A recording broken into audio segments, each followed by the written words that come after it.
Hello, welcome to Flory Models Daily Vlog. Here we are, Monday the 29th of October 2018. Busy day. Okay, so obviously we're getting everything ready for Telford. 2 weeks away. 2 weeks away. It's going to fly by. Pretty much there. I must admit, the Sanders, very much. You saw the pictures and everything, obviously, the other day. We've got them all bagged up. Just got to do the sets. So if everyone can stop buying them between now and Telford, that would be handy, because as fast as you make them up, they sell. Can't complain though.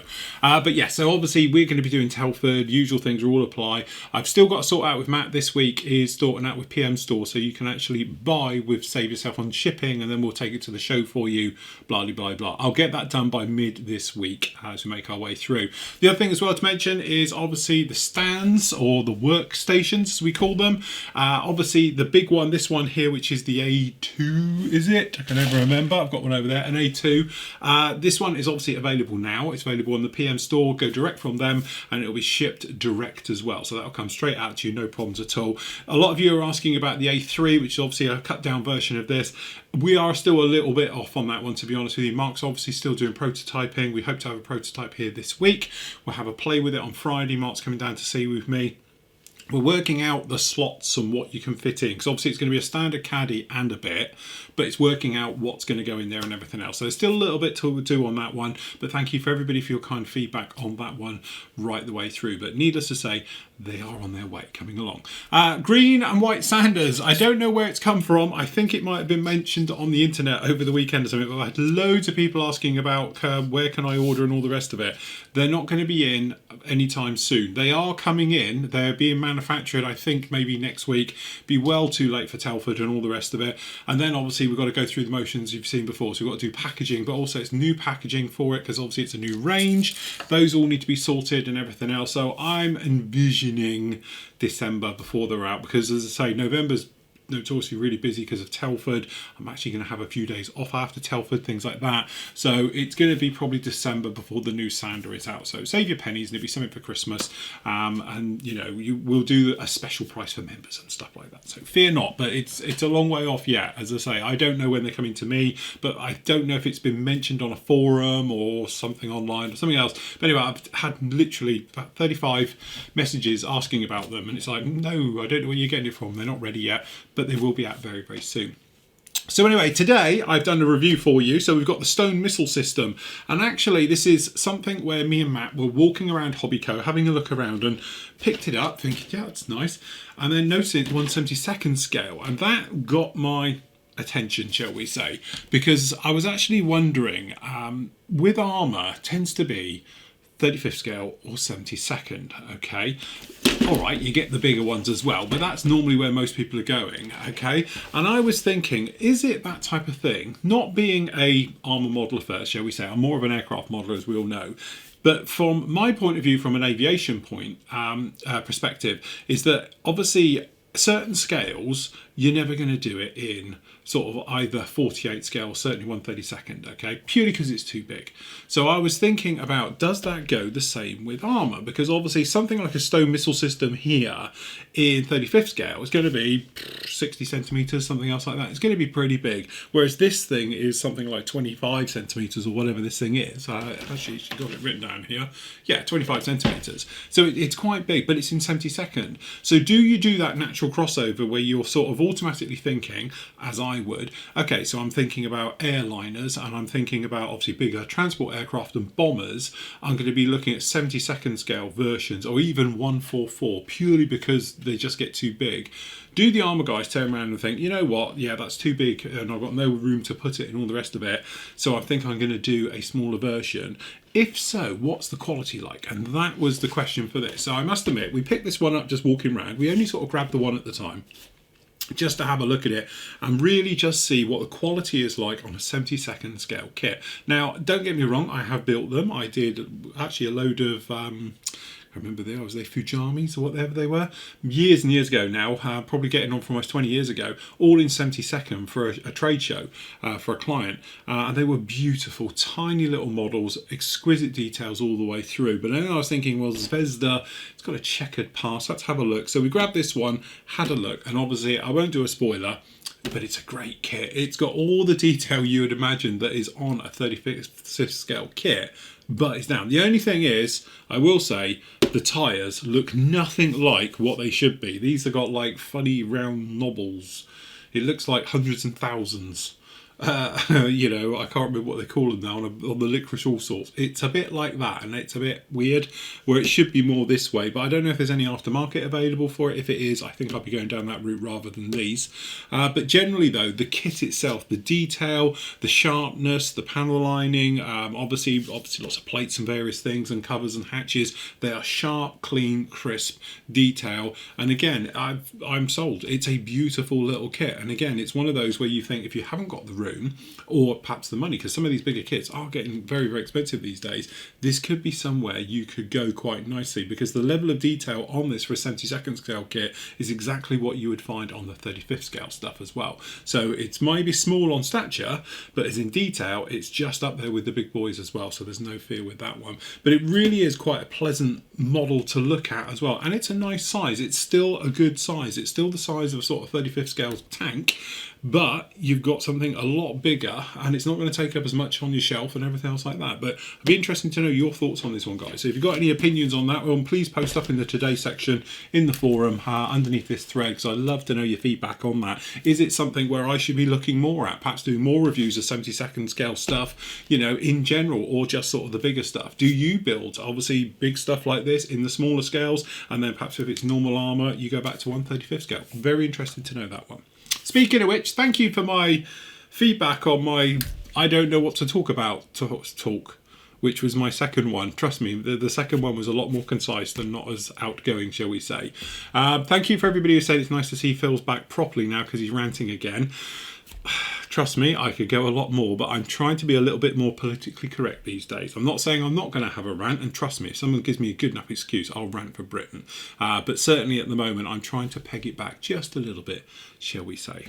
So anyway, one of the big things I've been up to today is pigments. And funny enough, I had a question literally sent to me about half an hour before now. And I thought, well, look, I can cover it as we sit here. And one of those was about pigments. When and where would you use pigments and not a wash? That was basically the question. Why would you need a set of pigments versus if you got a set of washes, so forth and so on. So I thought I would just do a very quick run through of why and where and how and all the rest of it. So I spent pretty much all day today in here. As you can see, it's covered. This isn't ex-Pixie in here. This is actually me, because I've been about 450 of these I've done today, and it's horrible stuff to work with. Literally, I'll get in the shower later, and after you've done the rust one, it looks like something from The Shining, and there's blood pouring off of me, and it's horrendous. But yes, the thing is with it, you can use it three ways. Pigments are very, very versatile. Whereas you get oil paints, you can use them obviously thinned, you can use them neat, okay, so you get different effects. We spoke about it a lot, so we've got one just down to hand here, or actually one over here. So if you're using an oil like this, as we've spoken about before, you can literally just come in and you can say, right, okay, we're going to use it neat, go through the motions of it, and you can brush it down and have sort of great fading effects, very works for like makeup and all the rest of it. Or you can come in with a little bit of thinners, in our case normally enamel thinners with this one, turn it into a wash, and you can get the capillary action and make it flow. You get a totally different finish with it. If you're using it like dry brushing and things like that, it's very muted, very, very subtle, where a wash tends to be a lot sharper and in your face. Pigments work a similar way. Okay, now they're very dirty and messy stuff, so I'm just going to grab one. Down here you can get an idea. So we've got rust, we've got sands and other earthy ones and other rusty ones and other sands. Okay, so you've got your standard pigment. I'm doing this with no cameras today, I'm just sort of winging it. Okay, so you've got one down here, and you can take your brush, and you want normally a firmish type brush. I'm just trying to find something that's not covered in pigments.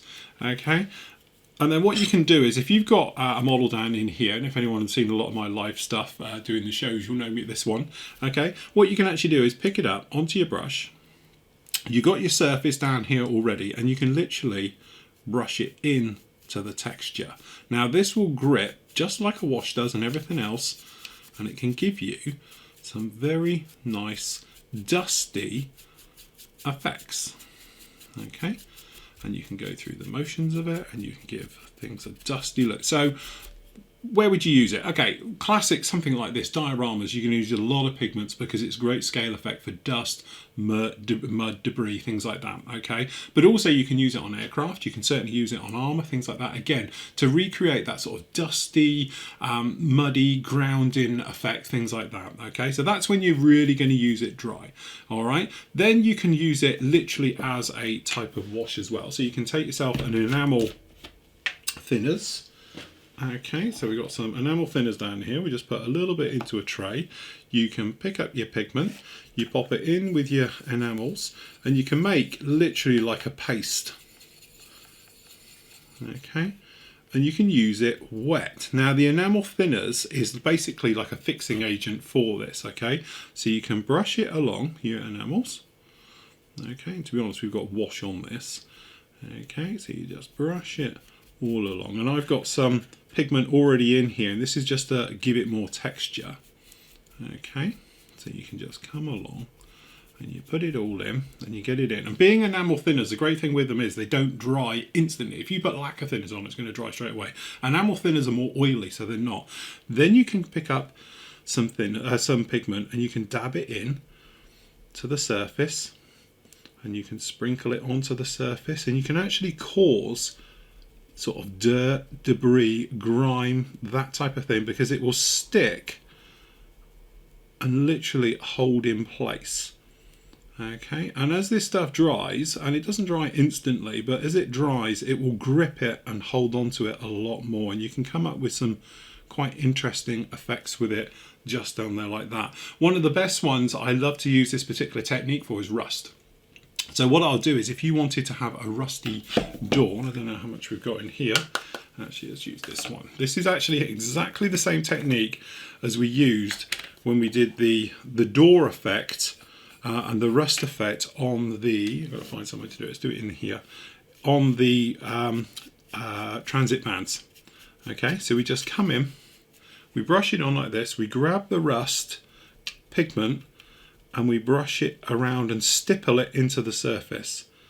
Okay, and by stippling it into the surface, it will grip it and it will hold. Okay, just like this.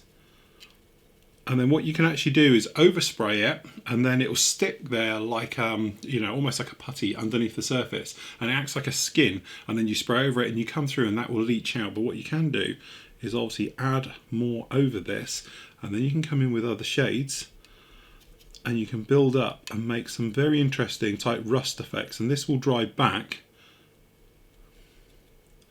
And by mixing some of the earth colours in with rust, you get that really dark rust mixed in with light rust and all this type of thing. To be honest, I haven't got a camera, so I can't see what you can see too well, I'm afraid, today. Okay, just in there like that. All right, so that's by using it wet. You can't really use it like a wash because normally it's too gritty, all right? But you can certainly use it as a more of a thicker effect and stuff like that, all right? The last way, and to be honest, it's one of my favorite ways, is to use it with a PVA glue and a water mix. Now, the great thing about this is it dries rock hard, even though you're using like a PVA glue. Okay, so what we're going to do is we'll just brush some PVA glue down into here. We'll grab a little bit of water. So this is just normal water, and we're not going to need loads because we want it quite thick. So sort of equal parts water to mix, and obviously it's all over my brush anyway. And you can make this into a glue, or basically a paste. And what you can do, you can grab a little bit more of the pigment and add it in and thicken this right up. And the great thing is, this dries to like concrete. It will dry rock hard. The pigment will absorb all of the moisture. And then what we do, I'm running out of room on here, let's pick somewhere down in here. If you wanted to do like a mud, a thick gloopy mud or something, so you could just run it around the bottoms, and I'm just going to pick up some lumps of it now, and we're just going to stipple it. And you can just pop this around. So if you're thinking of doing mud effects, this is actually a great way of doing it. Then you can take your pigment and just tap it in. The pigment will absorb all the mud from this. But the great thing is, this will literally dry rock hard. And the reason I use this here, when I was doing this back in the day, we did this burnt effect on the edges, which is really rough and scratched. This is that same technique with black. So we just made up a paste with black, put it on the end here as if it's old wood. And this is just black on here. And then we used a tiny bit of, to be honest, some white pigment to give it sort of the burnt edged look. But if you wanted to do that sort of rocky, sort of cracked or chipped look to things, or just generally a worn look, you can put this on. But again, it will dry rock hard. I mean, proper strong. So don't think this is PVA glue and it's always going to be rubbery and give it that rubber look. But if you pop it into these edges like here, and then what you can do is just come in with a brush and just stipple or just literally tap onto it, it will stick and make it look a far more realistic mud. And you can do it literally just like that. You can see that coming along. And that is literally it. So once it's in here, like we did this first one, you can see it's really, really oily and all the rest of it. If I grab another brush, not ruining too many of my good ones. Okay, we can pick up a little bit of this now, and we're just going to pop this down the bottom, and we can then just weather and wear in. So we're just picking out the odd area. We're not going everywhere with it, because again, it's a very light effect. But this will then stick in, and you can see what we've done to this brick area. I hope you can see what we've done to this brick area at the front. Okay, again, wish I had my other camera. So when you put that into contrast with the one above it, if we just put some dust in up here. Okay, and then what we're going to do is have a little bit more dust, and we're just going to brush it down over the other one now. And we can just cause or make loads of really cool effects. And it is literally all the fun of blending and doing all this good stuff. But you can see now what we've done to this brickwork to completely change it as it was right the way through, just like that. And then again, you can, hopefully you'll be able to zoom in, or I might be able to zoom in, you can see how that's changed from being technically just like this here, and now we've made it look like that. And that again will dry rock hard. And that's the thing I love about pigments, because you can literally go along, you can get your finger involved with it. It sounds horrible, but you can put your finger in and you can weather and push in and move about, and you dust and you do all these great things to it and polish back and get it into the recesses. You can get really messy with pigments, okay?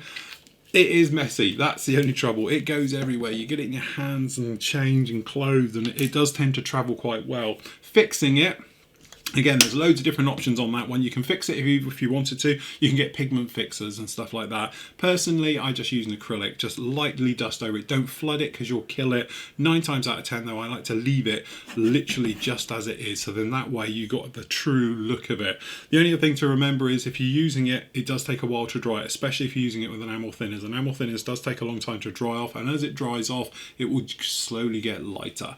All right, so from that point of view, just be aware of that one. The rusting one is a great little technique. If you ever want to do rusting and chipping and stuff like that, seriously, make yourself up a paste. It's a 2-second job. Go back and have a look at us doing it on the transit vans on the live show. I did it in half an hour. It's that simple. Make up a paste, blob it in certain areas all over your model so it's slightly raised, spray your colour you're doing it on, and then sand it back. As soon as you sand into that and then get some sort of fluid into it, i.e. thinners, stuff like that, it will leach, it will bleed, and it will do everything that rust does naturally, and it saves you a lot of fiddling around and a lot of timing. But that's the thing.